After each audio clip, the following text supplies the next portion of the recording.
Tapos may calendar siya dyan. So, pwede mo siya actually gawing planner. Planner talaga siya. But, gusto ko to kasi parang, alam mo yung parang sa shell niya. Especially right now. Sa crisis na kinakaharap natin, guys. It's okay not to be okay. Good morning everyone! Welcome back to another vlog. And today, sabi ko diba, magiging productive na yung araw na to. And I received a message guys, nag-aaya yung ka-work ko, si Ate La Arnie na mag-grocery kami ngayon. So pupunta kami, naglilista na ako guys ng mga kailangan kong bilhin. Kasi sa grocery lang naman ako may madaming bibilhin. Kung sa palengke, parang wala pa akong kailangan bilhin doon. So doon na lang muna. Tsaka yung mga dog food ng aso kasi nga sabi ko, sa hirap ng buhay ngayon guys, may mga mapili palit na pa rin talagang parte ng pamilya. Ayun, tapos pinakain ko sila ngayon ng dog food. Ay, ano naman nila? Maarte sila. So, ano na lang guys, hindi ko na kayo sasamahan na mag-grocery. Ang hirap na mag-grocery ngayon kasi maramihan yung i-grocery ko. Dadalhin ko daw yung aking ID para sa mga frontliners para una sa linya. Kasi jujuti na naman. Ayan. So, pakita ko na lang sa inyo guys may yung mga nabili ko.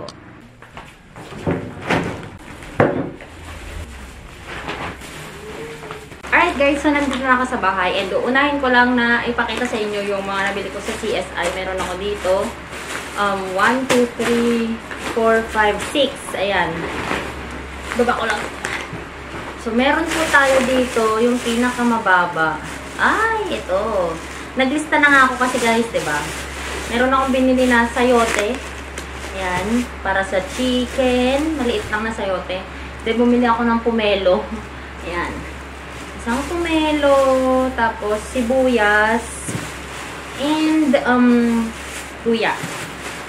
Tapos, may Nestle cream na dalawang maliliit. Yung maliliit lang guys, para yung isa, parang pang-isahan lang, para sa akin lang talaga. Ganun. Fudgy bar. Para kapag nag-coffee ako. Kasi guys, iniisip ko kapag bread kasi, madali lang siyang masira, diba? So, mas maganda yung mga ganito na lang yung bilhin ko. Para kapag magko-coffee ako, ganito na lang. Hindi siya agad-agad masira. Pwede ko siyang stop. Tapos hindi ko rin kailangan i-ref. Kasi yung ref, wala na akong mapaglalagyan ng ibang binili. Puno pa kasi yung ref. Tapos bumili ako ng snacks ko, guys. Ito naman po, food for the kidney stones. Clover. Tapos, Mr. Chips. Dadalhin ko yan sa hospital kapag nag-duty, if ever. Or dito na sa bahay. Tapos, chippy na vinegar. Favorite ko to. Yung chippy na vinegar. Yan. Tapos, ano pala guys, yung kwento ko muna before we proceed. Kinakabahan kami kasi yung dalawa naman kaming nurse sa sasakyan. So, dala namin yung ID namin sa hospital. Tapos, kumuha pa kami ng quarantine pass namin dyan sa barangay. Kaso nga daw, pag kailangan daw, kung saan yung municipality mo, dun ka lang pwedeng mag-grocery. Ang problema dito sa amin guys, walang big na grocery store. Mahirap yung mga gusto naming bilhin. Probably wala doon. Kasi daw, basic commodities lang daw yung inilagay nila doon sa may grocery na ginawa ng town. So, yun guys, pumunta kami doon. Kinakabahan kami. Sa naman, on the way, walang nag-checkpoint sa amin. Tapos, yung checkpoint ng Pusarubio kasi, meron doon sa may Patiplex. Tinitingnan lang kami, hindi naman kami pinara, ganun. So, wala. Nung pumasok na lang kami. Tapos, nakapag-grocery kami doon, guys. Pagpunta namin doon sa palengke nga lang, isa na lang kasi yung daan, papasok sa palengke. Tapos, nung pinakita, taga saan mama? Anong barangay? Kasi nga may schedule ng barangay. Kung hindi mo schedule ng barangay mo ngayon, hindi ka pwedeng mamalengke. Anong barangay? Di sinabi ko yung barangay. Saan yan? Siya kasi hindi nga naman sa town yun ng Pusarubio. Di sinabi ko dito sa amin. Ay ma'am, bawal. Bawal gan. Kahit po frontliners kuya, sabi ko. Kasi nga daw, pwede naman daw pag frontliners, sabi ng mga ka-work ko, pwede daw kapag mga nurses. Tapos pinapakita ko din yung ID ko ng hospital tsaka yung quarantine pass. Kahit na ganyan. Pero yung kasama nilang, ewan ko mga police yata or parang militar, baka naman worker tong mga to sa ospital. Sabi niya gano'n. Oo nga po, nurses po kami kuya. May may position pa na nakalagay doon sa ID ko. Tapos, ay, pasensya naman. Okay lang kuya. Ganun na lang. Kasi, naintindihan ko rin naman guys ngayon. Kasi talaga, area to area, ganun na lang. Bawal na nga para ma-contain nga yung spread ng virus. Kasi kahit kami din sa hospital, hindi kami tumatanggap ng galing na rin sa ibang towns. Kasi nga ganun. Para daw ma-contain. Ayan. So, meron po tayong mga delata dito. Back to our grocery store. Meron po akong binili na Century Tuna na flaxseed oil. Hot and spicy. Kasi may gagawin ako na pie. Gagawa tayo ng tuna pie. Ayan. Diyan. Tatlo lang pala. 2 flaxseed oil, isang hot and spicy. Kasi hindi ko na masyadong yung spicy sana. Pero okay naman na yung tiyan ko eh. Kaya pwede na naman ulit. And then meron akong corned beef. Bumili na ako ng 2. Kasi meron pa naman ako yung mga corned beef dyan na bigay ng mama ni Mac. Pero kasi baka mag-extend ba tong lockdown daw. Para hindi na ako lumabas. Kasi rin na lumabas-labas. Para matagal-tagal na ma-stop. Yan. And then, bumili ako ng mushrooms. Ayan. Pyongyang na ba to? Bakit pati kuryente nawawala? North Korea na ba? Bakit may checkpoint at nawawalan na rin ng kuryente? Ayan guys. So, bumili ako ng mushroom. Ay naku, natatawa na lang kami kanina kasi sabi namin, napanood nyo na ba yung Crash Landing on You? Probably you've watched that. And sabi namin, na-train kami kasi sa North Korea. Na-train kami ng Crash Landing on You. Kaya sanay sa checkpoint, ganyan. So, yun lang. Parang feeling Pyongyang na. Nawawalan na rin ng kuryente.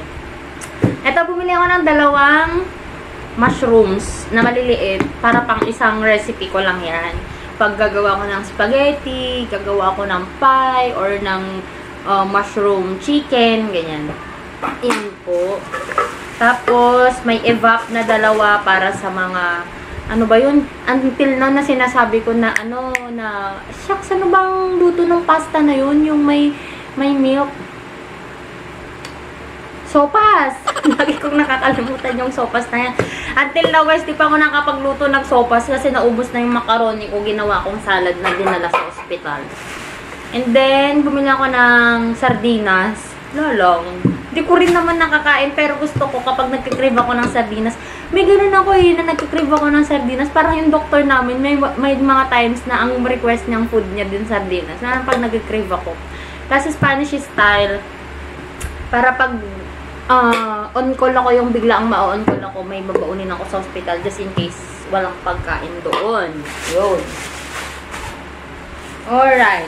So, next naman po dito, pagkain pa rin. Sabi ko parang ang laki ng pamilyang papakainin ko. May nakita akong noodles dun guys, fried noodles siya na beef bulgogi. Ayan. Tatry ko lang siya. Kasi isa lang yung binili ko, pang trial lang ba. And then, isang parmesan cheese na spaghetti sauce. Kasi nga sabi ko, para kapag nag-spaghetti ako, isang lutuan lang. And then, breadcrumbs para sa mga piprito. Like, pizza roll, tsaka tuna pie, ganyan. Kailangan ko ng breadcrumbs. Tapos, bumili ako guys ng elbow macaroni. Ayan. 1 kilo na siya para sa sopas, para sa mga pwede din pang carbonara, kahit ano guys, basta pasta. Yan. Bumili ako ng sugar para sa gagawin ko na merienda. It's either Dalgona coffee or baka or ang pangalan nito? Milk tea. Hala, nakalimutan ko yung bibilhin kong biscuits para sa hospital. Ayan. Tapos bumili ako ng lychee guys na Jelly Ace. Ayan, cognac jelly. Just in case, pag nagkikrave kasi ako ng sweets, at least ito na lang yung kainin ko. Tapos mapapalamig pa. 2 pala yung nabili ko. And then, bumili din ako ng mayonnaise para sa mga salad, sa mga dressings, sa tuna pie. Ayan. And then, bumili ako guys ng barbecue. Mamasitas barbecue kasi malak kong mag-barbecue ng chicken dahil may chicken pa naman ako dyan. And then, bumili ako ng cream of chicken na ito from Knorr. Balak ko to na gawin na soup kapag gusto ko ng soup. Kapag magluluto ako nung, paano ba yun? Parang Mickey siya eh. Molo ang tawag namin sa Ilocos. Pero, ganun. Basta, dried noodles siya. Ayan. So, ito naman po tayo. Mga gamit sa kusina at sa bathroom. Bumili ako ng 2 na fem na kitchen towels. Maxi! Ayan, kitchen towel. Ano ba? Bakit may kalaban? Ba't kaya nagsisilabasan mga beshi? O, Pinat, late ka na. Sasara ko na yung door. So guys, bumili ako ng Fem na interfolded paper towels para sa kitchen. Yan. Kasi kapag nagpiprito ko, nilalagyan ko ng ganyan. Tapos, bumili ako ng fabric conditioner na Surf. Tatry ko lang to. Ano bang ano nito? Scent nito? With mint extracts. Yan. So, yan yung ibibigay ko sa Tagalaba kasi wala na kaming tubig dito. So, magpapalaba ako ng tubig ng damit ko. Tapos, shampoo guys na Head and Shoulders na lemon. Yan, bumili na ako ng 12. So, may 36. Tama ba? May 36 dito na piraso. Kasi, just in case mag-extend po tayo. Tapos, guys, ito na lang ang natitira na napkin na na walang wings. Sisters na lang. Wala nang iba. Kasi ayoko yung may wings. So, yan. Bibinili po akong 3. Kasi sa isang ganito, 8 pads. Oh. Kahit heavy flow na, palit na ng palit. Pwede pa. And then, another pang bathroom. Bumili ako ng cotton balls. Ayan. Para sa aking face. Para sa toner. Tapos, bumili ako ng Colgate toothpaste na 2 na to. 2 tubes. Then, meron tayong conditioner na yung cream silk na Stunning Shine. Ayan. Tapos, ano bang tawag nito? Dishwashing liquid. Dishwashing liquid na maliit lang. Kasi meron pa naman ako dyan. Ito lang yung brand nila na maliit lang. Pwede na yan. Hindi naman ako maarte sa dishwashing liquid. Tapos, panglaban na sabon. Surf na Cherry Blossom. Tapos, bumili pa pala ako ng, ay gosh, kaya palang laki ng bill ko, besh. Bumili pa pala ako ng shampoo. Takot na wala ng shampoo. Di ba may binigay pang Unilever sa amin? Tapos bumili pa ako ng 2 palang dosena na shampoo. Ayan. Itatry ko lang, Sunsilk with Coconut Hydration. Ayan. Tapos bumili ako ng battery para just in case. Puro ako just in case mawala ng battery yung remote ng TV. Tsaka papalitan ko rin yung battery ng relo. Ayan. Tapos, deodorant guys. Kasi wala na akong deodorant. Ayan. Ito yung Bello. Bakit iba na yung kulay? Ito, Bello. Deodorant. Tapos, kasi matatapos na nga yung Brilliant Skin ko, magwa 1 month na ako. Naka-close yung mga bilihan ng mga pang-maintain. Bumili na ako ng toner ko, guys. Ala, Maxipil pala to. My gosh! Pero sana hindi naman siguro to magpipil. Akala ko Eskinol ito. Maxipil pala to, guys. Yan o, Maxipil na pore refining. Pero feeling ko naman walang pil ito. Tapos, wala nang mga sunscreen, guys. So, bumili ako. Ito yung pangmukha ko na lang na sunscreen. Skin white na may SPF 12. Pero, face cream powder na siya. Sana okay. 2 yan ang alam ko na kinuha ko. Meron pa po. Di pa po tayo natatapos, mga kapatid. Ay. Bumili ako ng paper plate dahil wala na po tayong tubig. Kailangan na po natin ng paper plate para din na po tayo maghugas. Coffee. Baka dadalhin ko to sa hospital. Isang pack ng creamy white na coffee. Tapos, Persini. Yan, bread roll. Yun nga sabi ko, para kapag, ang tawag nito, yung mabilisan lang, magko-coffee lang, kaya magdi-dinner, ganito, tinatamad na ako magluto, at least hindi siya agad masisira. Pero hindi ko tiningnan yung mga expiration. July pa naman. July 2020. Tapos, bumili ako ng Delight. Wala na silang Milkman, guys. Gusto ko pa man din yung Milkman. Pangalawang beses ko nang pumunta ng CSI na wala silang Milkman. Ito na lang yung Delight na para siyang Yakult probiotic. Meron din sila yung malalaki, diba? Pero yun kasi, minsan ang upuan ko lang yun. Ito na lang para tansyado. Isang ganito lang ang inumin ko per day, dapat. Para hindi tayo over. Meron pa pala ako dito, Delata, Flexin Oil, tsaka Mega Sardines. Itong mga sardinas na ganito, guys, ito yung pang emergency kapag wala nang makain yung mga dogs. pag wala ng dog food o kaya wala na yung chicken adobo nila, ito yung minimix ko na food nila. Yan. Tapos yung San Marino na chili corn tuna, favorite ko to guys. Gustong gusto ko to. Pero yung malilit lang yung binili ko para minsanan lang, isang kainan lang. Pag tamad na magluto. Kasi guys, lagi akong puyat sa kaka-drama ko. Wait! Kala nyo, tapos na. Tapos na yung CSI natin. So, punta naman tayo sa binili ko sa palengke. Meron po tayo dito, eco bag. Ito, bumili ako ng tinapa guys. Yung fish na tinapa. Ako, magagayat na naman yung tatay ko. Sabihin na naman niya, puro naman high sodium yung binibili mo. Food for the kidney stone. Tapos bumili ako guys ng grabe kamahal ha. Kamahal ng ganito, ng bayabas. 50 pesos na to guys. 50. Gusto ko lang kasi ng prutas. Tapos, bumili din ako sa tabi ng tinapa, may nagbebenta ng mangga. So, bumili ako ng mangga. Ba't ang liliit naman ng binigay ni ate? Sana ano na to, manibalang na to. Ayan, 1 kilo is 20 pesos. In fairness sa mangga, mura. 20 pesos lang yan. Tapos paglabas namin malapit sa parking area, may naka-food pass doon na truck. Kaya sabi ko sa Ilocos, sana may food pass sana sila, yung mga truck. Kuha lang sila sa barangay tsaka sa bayan para makakuha sila ng food pass para makapag-deliver sila ng pakwan dito. Kasi sayang guys, nasisira na yung mga tanim ng mga farmers. Yan, nakalain mo ba? 50 pesos na to, ang liit. Naku, kung sa Ilocos to, siguro mga ano lang to, 20 o kaya 30 lang to. Yan, gusto ko lang ng pakwan din. Hindi naman yan agad-agad masisira. Yan. Ito pong mga binili ko dog food.